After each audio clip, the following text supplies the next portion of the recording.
en direct de la scène musicale pendant 2 jours. Pendant 2 jours, Paris Radio Show, en direct sur connectonair.com. Avec Broadcast Associés. L'interview sur Connect en Air.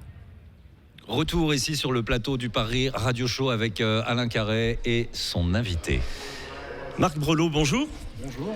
Marc Brelot, vous êtes président de la société Vision Air. Et alors, si j'ai bien tout compris, Vision Air s'écrit s'orthographie V-I-Z-I-O-N apostrophe R.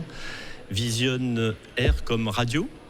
Air comme radio, exactement. Donc c'est le petit jeu de mots pour dire radiovision, qui est initialement un peu ce média entre la radio et la télévision. Donc on s'est inscrit dans cette logique-là d'accompagner les radios pour faire du visuel. Donc, ça a été bien sûr une polémique dont on parle depuis longtemps, mais maintenant c'est plus vraiment une polémique puisque toutes les radios ont des caméras et font du visuel. On fait la radio filmée. Voilà. Et c'est un peu caricatural d'ailleurs de dire radio filmée. Exactement. On va au-delà maintenant. C'est autre chose. Maintenant, c'est effectivement de la radiovision ou de la radio filmée, comme on veut. Bon, il y a un terme que j'aime bien, c'est radio enrichie. Et voilà. Radio enrichie. Je préfère ce terme qui est vraiment... Oui, c'est ça, avec du contenu additionnel. Avec un contenu additionnel. Exactement. Ça reste de la radio. Voilà, on a notre radio qu'on aime bien écouter. Métier. Et si on veut quelque chose en plus, c'est disponible et c'est à disposition. Alors vous présidez en fait une société de développement informatique. Exactement. Donc pour accompagner les radios à justement produire du programme enrichi. Du programme enrichi. Donc notre cœur de métier, c'était ça, c'était d'accompagner les radios pour faire du programme enrichi. Et le programme enrichi est un petit peu différent de la télévision. C'est-à-dire que, comme on le sait, la radio peut se comprendre uniquement par le son et que le visuel apporte un complément, mais n'est pas nécessaire pour la compréhension effectivement du message. Et donc, quand on dit enrichi, ça peut être bien sûr les caméras qui sont en studio, mais ça peut être aussi des informations complémentaires comme la pochette de disque, le nom de l'émission, des images complémentaires de l'artiste dont on parle, etc. Ou des cartes, si on veut appuyer un discours ou des informations diverses qui n'ont rien à voir. On est en train de parler d'un sujet et puis tout d'un coup il se passe un truc, il y a un accident sur la route, il y a l'info trafic, enlèvement, des choses comme ça, etc. Donc on est dans cette logique, ce qui permet de superposer les informations en fin de compte. Tout à fait. Alors vous avez un gros client qui est Radio France. On a un gros client qui est Radio France, qui est notre client historique. Voilà, si on veut citer quelques exemples, comme était en train de le souligner Sévan, pour Radio France, vous faites quoi exactement ? Vous travaillez pour France Info, pour les stations de France Bleu ? On travaille pour toutes les chaînes nationales. Donc France Inter, France Info. France Inter, France Info, Move, FIP, Musique.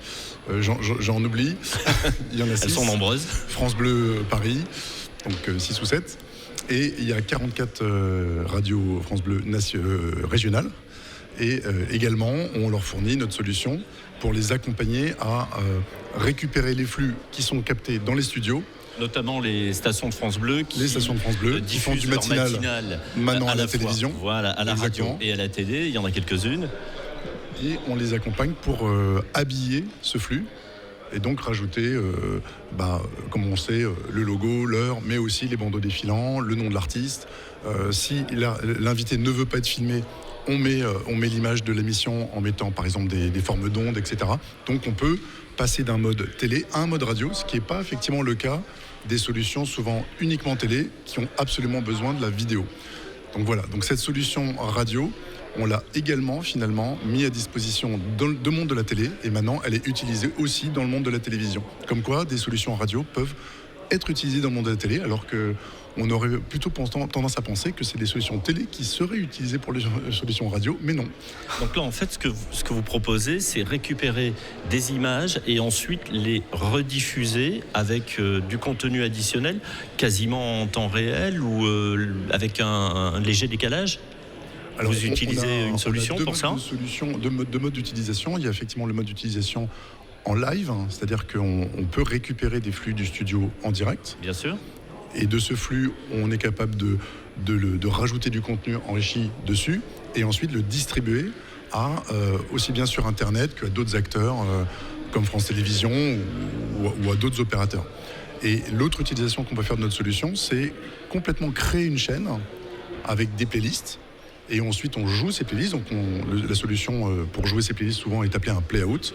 Et ce play-out permet de jouer les uns ensuite des autres tous les éléments et d'en fabriquer une chaîne avec des éléments pas en direct, des éléments froids, comme on dit. Mais là, effectivement, on parle de grandes stations de radio, mais est-ce que ce média s'adresse à tout le monde ? C'est-à-dire qu'une petite radio, est-ce qu'elle peut, elle, si demain elle a envie de faire du contenu enrichi pour sa radio, est-ce que c'est quelque chose qui est possible ? Tout à fait possible.